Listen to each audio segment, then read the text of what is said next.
The quiet hum of the old coffee shop was a familiar comfort to Leo. He stirred his lukewarm tea, his gaze drifting to the rain streaking down the window pane. The city moved with its usual hurried indifference. Albert Camus' words, scribbled in a notebook he always carried, seemed to glow faintly. There is but one truly serious philosophical problem, and that is suicide. Judging whether life is or is not worth living amounts to answering the fundamental question of philosophy.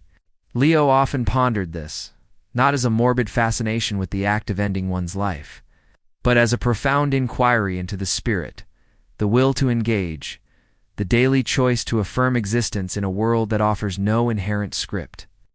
Camus, he understood, wasn't talking about the final breath, but the surrender of the soul, quiet capitulation to meaninglessness. He thought of his uncle, a man named Arthur. Arthur had been a passionate amateur astronomer, spending countless nights under the vast, indifferent sky, charting constellations, grinding lenses for his homemade telescope. His eyes, even in daylight, seemed to hold the distant glow of stars. Then, a series of strokes left him partially paralyzed, his hands unable to steady the telescope, his vision blurred. Arthur didn't rage or despair outwardly. He simply stopped. He stopped going out at night. The telescope gathered dust in the corner of his study, a silent monument to a lost passion.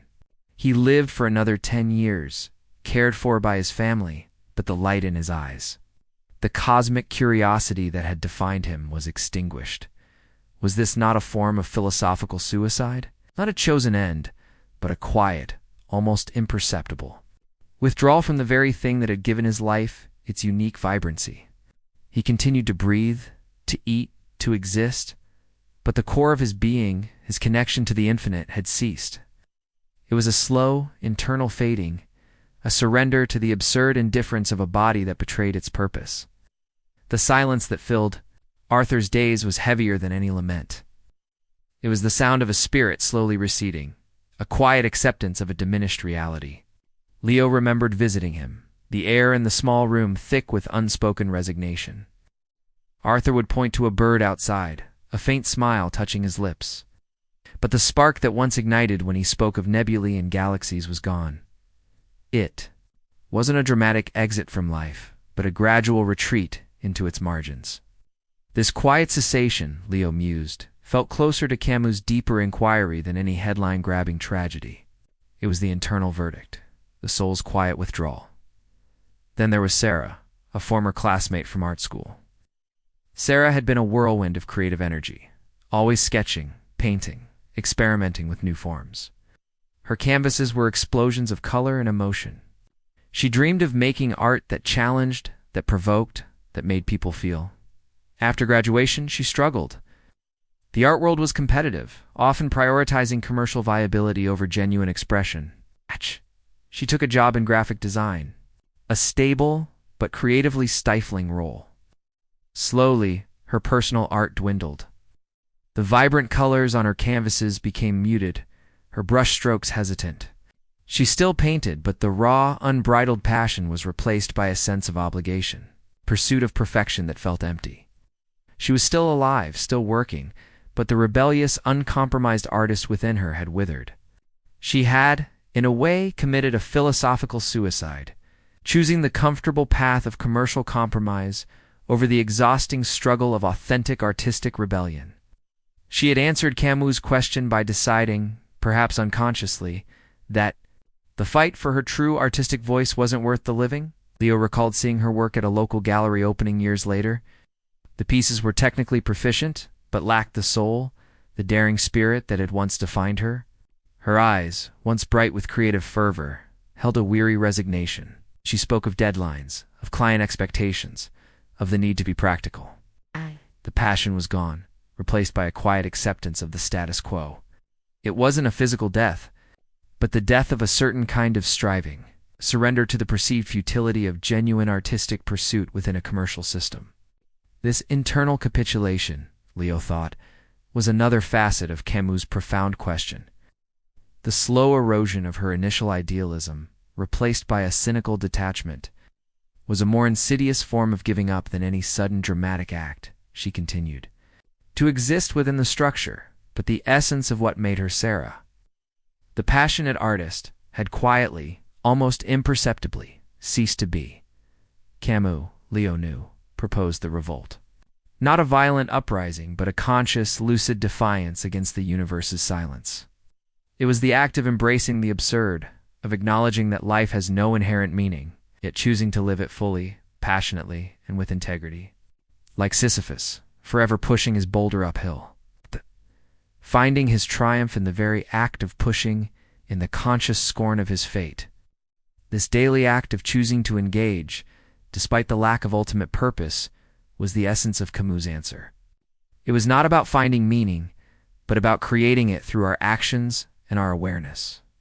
The rebellion wasn't in escaping the rock, but in the conscious, defiant act of pushing it, again and again, with full awareness of its ultimate futility.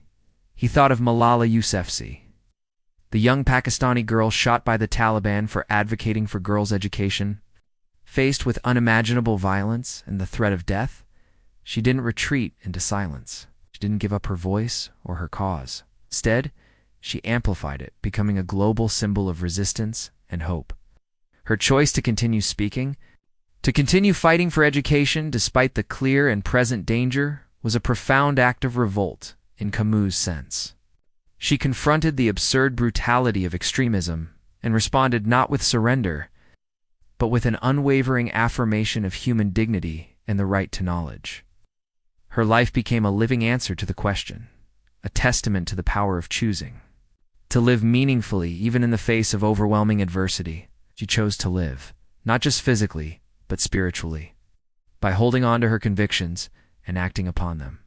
And then there was the story of Dr. Paul Kalanithi, a neurosurgeon, who, at the peak of his career, was diagnosed with terminal lung cancer. He wrote a powerful memoir, When Breath Becomes Air, reflecting on his life, his profession, and his confrontation with mortality. He could have succumbed to despair, to a philosophical suicide of the spirit, given the sudden, brutal absurdity of his diagnosis. Instead, he chose to continue operating for as long as he could, to write, to spend precious time with his family, and to grapple with the meaning of life and death with profound honesty. His act of writing, of reflecting, of continuing to engage with his life and his intellect despite the ticking clock, was his revolt. He found meaning not in a cure, but in the conscious, lucid engagement with his remaining time in the act of living fully until the very end. He chose to live meaningfully within the absurd reality of human mortality, finding his answer in reflection, love, and continued contribution. His focus wasn't on avoiding death, but on enriching the life. That remained, however, brief. Leo finished his tea, the rain having subsided to a gentle drizzle. The question wasn't about whether to jump from a bridge or swallow pills. It was about the daily, quiet choices. Do you let the indifference of the world extinguish your spark? Do you seek refuge in comforting lies, denying the vast, silent void? Or do you, like Malala, like Dr. Kalanithi, choose to live with open eyes, to create, to connect, to love, to find joy in the fleeting moments, knowing they will pass? For Leo, a writer, he saw the fleeting nature of words, the endless cycle of stories told and forgotten. It could be disheartening. But in the act of crafting sentences, of weaving narratives, of giving voice to the human experience, he found his own form of revolt. Each word he chose, each character he brought to life, was an affirmation. It was a conscious choice to engage with the human condition, to find meaning not in some cosmic decree, but in the shared, messy, beautiful, and utterly absurd journey of being alive. The question, he realized, was never truly answered, but rather lived, moment by moment, in the unwavering choice to continue. The blank page, he knew, was not an invitation to despair, a challenge to fill it with the defiant, beautiful noise of existence. And in that challenge he found his purpose, his daily yes to the absurd. 11,111,111, he thought of the countless unsung heroes, the quiet revolutionaries of everyday life. The teacher who tirelessly inspires a struggling student, knowing that the impact might only be felt years later or never truly seen. The parent who dedicates their life to raising a child, accepting the profound responsibility and the often thankless nature of the task. The scientist who spends decades on a single problem, facing repeated failures driven by a flicker of curiosity and the hope of a breakthrough, however small. These were not acts of grand rebellion against oppressive regimes, but profound affirmations of life in the face of its inherent uncertainties. They were individuals who, in their own ways, chose to live, to strive, to contribute, without the promise of ultimate reward or recognition. Their lives, Leo mused, were a testament to the idea that meaning isn't found, made through the very act of living. The world outside the coffee shop, once indifferent, now seemed to shimmer with these countless, quiet acts of defiance. Each person rushing by, each car splashing through puddles, each building standing against the gray sky, represented a multitude of individual choices to persist, to create, to connect. The absurd, Leo realized, wasn't a wall to be overcome, but the very ground upon which life was built. And within that ground, the human spirit, with its capacity for love, creation, and unwavering persistence, found its own profound answer to Camus' singular question. It was a question not of ending, but of beginning, anew, each and every day. Leo lifted his gaze from his notebook, the faint glow of Camus' words still lingering in his mind. He saw a young woman across the cafe, deeply engrossed in a book, her brow furrowed in concentration. Perhaps she, too, was grappling with her own version of the absurd, finding her revolt in the quiet act of learning, of expanding her understanding of the world. He noticed an elderly couple holding hands, their faces etched with the lines of a shared life, a testament to enduring connection in the face of time's relentless march. Their simple gesture was a powerful affirmation, defiance of loneliness and isolation.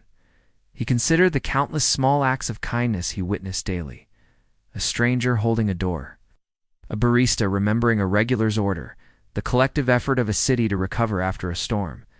These were not grand philosophical statements, but they were, in their own way, answers to Camus' question. They were choices to engage, to connect, to build, to alleviate suffering, however briefly, of human existence, giving it texture and warmth. Even if the grand design remained elusive, the beauty of Camus' thought, Leo concluded, lay not in offering a definitive solution, but in framing the essential question. It wasn't about escaping the absurd, but about living within it, with dignity and conscious awareness. It was about understanding that while the universe might be silent, human beings were not. We were capable of shouting back, not with despair, but with creation, with love, with unwavering effort. The true suicide was to fall silent, to let the indifference of existence swallow one's spirit. The true revolt was to sing, however off-key, however briefly, in the face of that silence. He picked up his pen, a fresh page awaiting. The rain had stopped. A sliver of pale sunlight broke through the clouds, illuminating the street outside. It was just another Tuesday, another ordinary day. But for Leo, armed with Camus' question and the myriad answers he saw around him, it was a day ripe with the potential for defiant, beautiful living. And that, he realized, was enough.